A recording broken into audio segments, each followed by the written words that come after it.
थारा भाई mutual fund की राम राम। तो अभी जो है दोस्तों, मैं घूम रहा हूँ दिल्ली के खेतों में, और सामने जो बिल्डिंग दिख रही है ना वो गुड़गांव है। इधर भी है, ये जो बिल्डिंग बन रही है ये तो है गुड़गांव। तो मैं घूम रहा हूँ भाई, ये है अपने दिल्ली के खेत। तो भाई खेत दिखाने जरूरी था से, तो खेत जो देख लो भाई।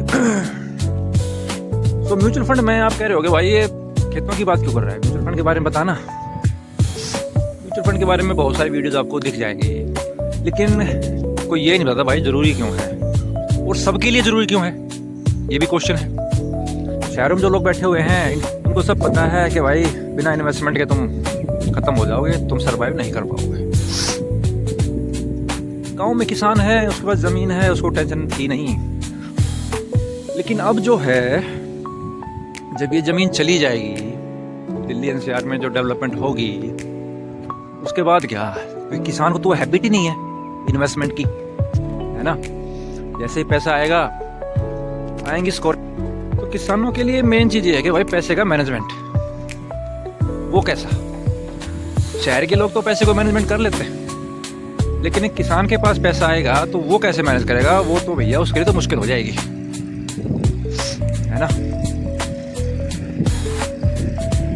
तो तभी तो आप देखोगे, अगर किसानों के जो पहले जमीन एक्वायर हुई हैं, आई थिंक मैनेज ही नहीं कर पाए।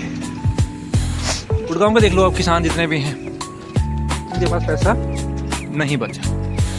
जिन्होंने जमीन के बदले जमीन ले ली वो एक अलग चीज है, उन्होंने तो इन्वेस्टमेंट ही किया ना, लेकिन उन्होंने अपने पैसे को कंपाउंड नहीं किया, ठीक है। तो मैं म्यूचुअल फंड में जमीनों की बात इसलिए कर रहा हूँ क्योंकि ये समय आ रहा है, किसानों के पास जमीन नहीं बचनी है, और जिसके पास अभी जमीन है वो खेती करता ही नहीं है। ये भी मेरी बात सच्चाई है, ये तो हर किसान जो भी मेरा भाई सुन रहा है ना, उसको पता है कि किसान खेती कर ही नहीं रहा। किसान खेती करता था 20-22 साल पहले, पूरा हरियाणा, पंजाब, उत्तर प्रदेश। अगर किसी भाई ने धान की बुआई कर रखी है ना, अगर अदर स्टेट से कोई मजदूर नहीं आएगा ना, तो उसका धान लगेगा नहीं, कटाई होगी नहीं। जब हम छोटे थे हमने देखा हुआ है, हमने खुद भी खेतों में काम किया हुआ है कि हम गेहूं की कटाई खुद करते थे, और वही जो मजदूरी होती है ना, वही किसान को बचती थी। तो एसेट क्लास होगी, उसमें इन्वेस्ट नहीं किया ना, तो वो पैसा खत्म हो जाएगा। सच्चाई है, कितना ही रोक लो आप बेशक।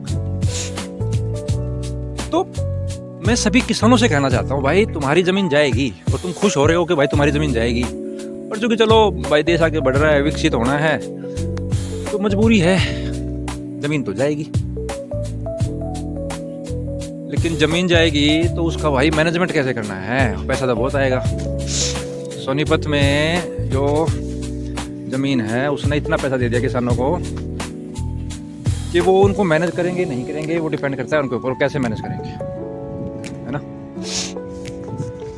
तो अपनी जो इन्वेस्टमेंट है ना उसको डाइवर्सिफाई कीजिए, और कुछ पैसा जो है वो म्यूचुअल फंड में डालो, ताकि वो आपको कंपाउंडिंग दिखाई दे 5 साल 10 साल के बाद, है ना। किसान घोड़ा आदमी है, अपने आप को सर्वाइव कर ले, बचा ले, जमीन तेरी जाएगी, तो अपना जो इन्वेस्टमेंट है उसको राइट एसेट क्लासेस में इन्वेस्ट कर दियो।